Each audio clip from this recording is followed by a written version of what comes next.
ভগবানের আশীর্বাদে আমি ছেলে সন্তান এবং মেয়ে সন্তান, দুই সন্তানেরই মা। হ্যালো বন্ধুরা, আমি নীলাশা চলে এসেছি তোমাদের সামনে আরো একটা গল্প নিয়ে। আশা করছি এই গরমে তোমরা সবাই সুস্থই আছো, আর আমিও সুস্থ থাকারই চেষ্টা করছি। আজকে যাব না করেও চলে গেছিলাম বাজারে, তাই দুই ভাই বোনের জন্য দুটোই স্ট্রবেরি চকলেট গুলো নিয়ে এসেছিলাম। আর আমি আমার ছেলে মেয়েকে মুড়ি কেন খাওয়াই জানো? আমার জন্মভূমি শান্তিপুর হলেও ওদের জন্মভূমি কিন্তু বর্ধমান, আর বর্ধমানের লোকেরা তো কি পরিমাণে মুড়ি খেতে ভালোবাসে তোমরা জানোই। সেই জন্যই আমি আমার ছেলে মেয়েকে ভাত মুড়ি দুটো খাওয়ারই অভ্যাস রেখেছি, কোথাও গিয়ে ওদের কোনো সমস্যায় পড়তে না হয়। আজকে বাজার থেকে এনেছিলাম পাবদা মাছ, রুই মাছ, চিকেন, কিন্তু সেগুলো ধুয়ে মুছে তুলে রান্না করার আগেই সোনার বাবার ফোন, যে পোস্ট অফিস থেকে ফোন এসেছিল ননির আধার কার্ডের জন্য, তুমি তাড়াতাড়ি ননিকে নিয়ে ওখানে চলে যাও। রান্না তো আমার কিছুই করা হলো না, ভাবলাম সবজিপাতিগুলো আমি এসেই তুলবো খুনি, আর মাছ মাংসগুলো ধুয়ে বেছে রেখে চলে গেলাম পোস্ট অফিস। আর এইসব জায়গায় গেলেই তোমরা তো জানো অনেকটা দেরিও হতে পারে আবার তাড়াতাড়িও হতে পারে, সেই জন্য প্রেসার কুকারের মধ্যে অল্প কটা ভাত বসিয়ে দিয়েই চলে গেছে, যেন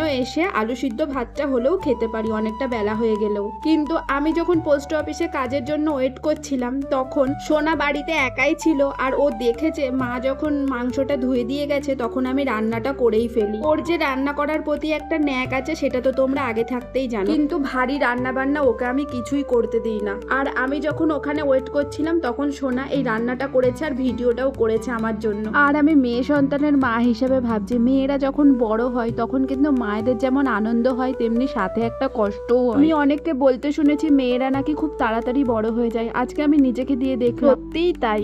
আর আমি কোন কষ্টের কথা বলছি তোমরা হয়তো সবাই বুঝতে পারছো, সেটা আর আমি নাই বা বললাম। এই তো সেই দিনকার কথা যেদিন নার্সিংহোমের বেডে শুয়ে আমি জিজ্ঞাসা করেছিলাম আমার ছেলে হয়েছে না মেয়ে হয়েছে, ডাক্তার আমাকে উত্তরে বলেছিল তোমার মতন ফুটফুটে একটা মেয়ে হয়েছে। সেই সোনা আমার কখন যে এত বড় হয়ে গেল বুঝতেই পারলাম। তোমরা সবাই খুব ভালো থেকো, আনন্দে থেকো। আজ এই পর্যন্তই।